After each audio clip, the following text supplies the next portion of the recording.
Chief justice کی سربراہی میں سپریم کورٹ کے 5 رکنی بینچ نے کراچی بدامنی از خود نوٹس کی سماعت مکمل کر کے فیصلہ محفوظ کر لیا ہے۔ سپریم کورٹ نے اپنے مختصر حکم میں کہا ہے کہ پولیس روزانہ کی بنیاد پر مجرموں کے خلاف کیے جانے والے اقدامات کے حوالے سے تحریری رپورٹ جسٹس انور ظہیر جمالی کو جمع کرائے۔ ماتحت عدالتوں کو ٹارگٹ کلنگ اور بھتہ خوری کے مقدمات کی روزانہ کی بنیاد پر سماعت کر کے کیسز کو جلد نمٹانے کا بھی حکم دیا گیا ہے۔ عدالت نے قانون نافذ کرنے والے اداروں کو کہا ہے کہ وہ پروسیکیوٹرز کو مناسب سہولت فراہم کریں۔ عدالت عظمیٰ نے ڈی آئی جیز کو ہدایت کی ہے کہ وہ بھتہ خوری پر قابو پانے کے حوالے سے سرٹیفکیٹ پیش کریں اور اس کی روشنی میں آئندہ بھتہ خوری کا جرم نہیں ہونا چاہیے۔ سپریم کورٹ نے عدالت کی معاونت کرنے پر تمام فریقین کا شکریہ بھی ادا کیا۔ اس سے پہلے سماعت کے دوران وفاق کے وکیل بابر اوان نے دلائل دیے کہ کراچی کی صورتحال پر مذاکرات جاری ہیں اور آئین بھی اس بات کی اجازت دیتا ہے، جس پر جسٹس سرمد جلال عثمانی نے استفسار کیا کہ آپ جرائم پیشہ عناصر سے مذاکرات کر رہے ہیں یا مقتولین کے لواحقین سے۔ چیف جسٹس نے بابر اوان کو ہدایت کی کہ عدالت میں سیاسی باتیں کرنے کی بجائے مسئلے کا کوئی آئینی حل ہے تو بتایا جائے۔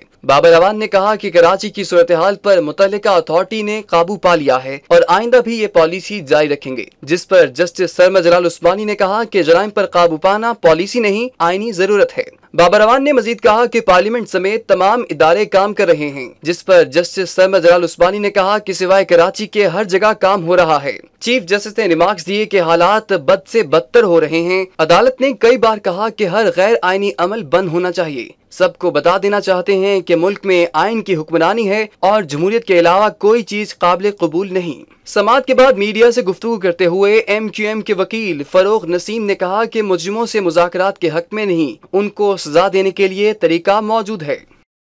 کسی قسم کا کوئی ڈائیلاگ کسی کرمنل سے کرنے کی ضرورت نہیں ہے۔ آپ کرمنلز، آپ کے پاس رپورٹیں ہیں، اس کا پروسیس آف لا ہے، عدلیہ آزاد ہے، میڈیا آزاد ہے، ٹرائل کریں، صحیح پراپر انویسٹیگیشن کریں۔ سپریم کورٹ نے ایک بات بڑے کلیئرلی طے کر دی ہے کہ کسی قسم کا کوئی ان کانسٹیٹیوشنل، ایکسٹرا کانسٹیٹیوشنل یا الٹرا کانسٹیٹیوشنل ججمنٹ آپ لوگ ایکسپیکٹ نہ کریں۔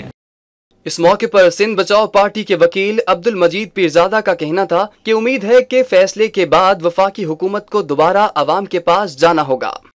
جتنا مٹیریل کورٹ کو دہشت گردی کے بارے میں دیا گیا ہے اور اس میں جو کچھ کہا گیا، اور فیڈریشن کا جو وکیل ہے وہ اس کا کوئی جواب نہیں دے سکا کہ یہ دہشت گردی ہوئی ہے یا نہیں ہوئی ہے، اس سے یہ ظاہر ہوتا ہے کہ ہمیں بڑی امید ہے کہ وہ یہی کہیں گے کہ یہ حکومت جو ہے صوبائی اور قومی وہ فیل ہو گئی ہے اور ان کو جو ہے فریش مینڈیٹ لینے کے لیے عوام کے پاس جانا چاہیے۔